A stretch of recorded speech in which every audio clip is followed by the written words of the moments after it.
নমস্কার বন্ধুরা, লাড্ডু গোপাল এসেছিল জন্মাষ্টমী উপলক্ষে সাজুগুজু করতে। তাই লাড্ডু গোপালের সাজুগুজু হয়ে গেছে, তাই তার মা এসেছে লাড্ডু গোপালকে নিতে। তো চলো দেখতে থাকো আর সঙ্গে থাকো। গোপাল সোনা আজকে মেকওভার করে বাড়ি যাচ্ছে সাজুগুজু করে। এই বৌদি আমাদের কেমন বানিয়েছো? বাহ, খুব সুন্দর হয়েছে সুস্মিতা। আমি ভাবতেই পারিনি কি সুন্দর, চোখটা একদম অরিজিনাল, একদম লাগছে। দেখুন আপনারা, আমারও খুব ভালো লেগেছে। ভিতরটা খুললে দেখবো? হ্যাঁ হ্যাঁ একদম। বাসিটা আমাকে দাও ধরি। গোপাল সোনা নিজের রঙ্গরাগ নিজেই আমার হাত দিয়ে করে নিয়েছে, বাহ, সেজে নিয়েছে। খুব সুন্দর। ও বাবা, তাগাও করে দিয়েছে আবার, দারুণ হয়েছে। গোপালের মা খুব হ্যাপি, খুব সুন্দর। তোমার কি লাগছে?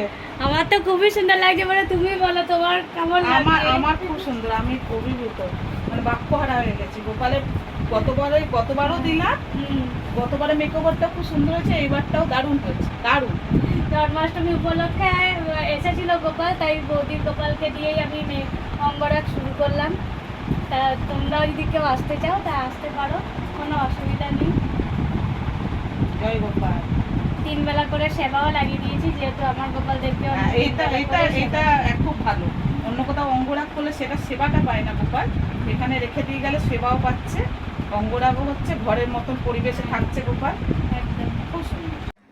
তো বন্ধুরা, যদি কেউ অঙ্গরাগ করাতে চাও তাহলে আমার সাথে যোগাযোগ করতে পারো। Radhe Radhe. Thank you so much.